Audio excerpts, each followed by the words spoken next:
ভাই নতুন কিছু শিখেন। এই যে গাড়িটাতে দেখতে পারতেছেন, এই গাড়িটার মধ্যে এমন একটা লক আছে, এই লকটা যদি করে দেন তাহলে আপনার গাড়ির ভিতর থেকে কেউ গাড়ির লক খুলতে পারবো না। আজকের এই ভিডিওতে সবকিছু দেখাবো। আপনার গাড়িতে যদি কোনো বাচ্চা কোনো লোক বসে যে ভিতর থেকে মানে অনেকক্ষণ এইখানে টানাটানি করে মানে গাড়িটা খোলার জন্য, ঠিক আছে, কেউ খুলতে পারবো না। এমন একটা টেকনিক শিখিয়ে দেবো, ঠিক আছে, কেউ লকটা খুলতে পারবো না। যারা নতুন ড্রাইভার আছেন তাদেরকে আজকে এই ভিডিওটা বেশি বেশি শেয়ার করে দিবেন, ঠিক আছে। আজকের ভিডিওতে আপনাদেরকে দেখাবো, এই দেখেন বাইরে থেকে টান দিলাম, লকটা কিন্তু খুলে গেল। যখন এই লকটা, এই যে দেখেন এই লকের কোনো কামই নাই। আপনাদেরকে যেটা করতে হবে, এই যে দেখেন টান দিতেছি, লক খোয়া যাইতেছে। আর এইখানে যখন টান দিব দেখেন কোনো কাজ করতেছে না। কিসের জন্য সেটা কিন্তু আজকে আপনাদেরকে দেখিয়ে দেব।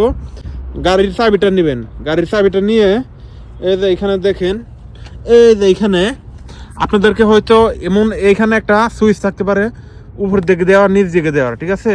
আপনাদেরকে যদি ওইরকম না থাকে, যদি এরকম থাকে তাহলে এই যে এটা প্রথমে থাকবে নিচের দিকে, ঠিক আছে। এই যে দেখেন এখানে একটা বাচ্চার মতো চিহ্ন আছে, ঠিক আছে। তো এই যে এটা এখন যে এখানে আছে, এখানে চাপ দিলে কিন্তু আপনার গাড়ির যে লক আছে সেটা কিন্তু খোয়া যাবে। এই যে দেখেন গাড়ির লক কিন্তু খোয়া গেছে, ঠিক আছে।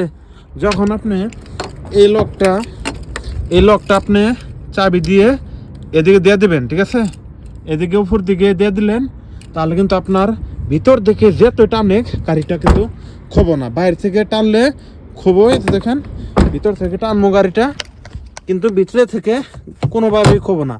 এইখানে যত লক চাপাচাপি করেন গাড়িটা কিন্তু কোনোভাবেই খোবো না। এই ভিডিওটা দেখে যাদের উপকার হয় তারা ভিডিওতে একটা সুন্দর করে কমেন্ট করবেন আর ভিডিওটা প্রচুর শেয়ার করে দেবেন, ঠিক আছে। আর যদি আপনারা এই লকটা ছোটাতে চান তাহলে খালি চাবি দিয়ে একটু ছোট দেবেন এখানে, তাহলে লকটা ছুটে যাবে, ঠিক আছে।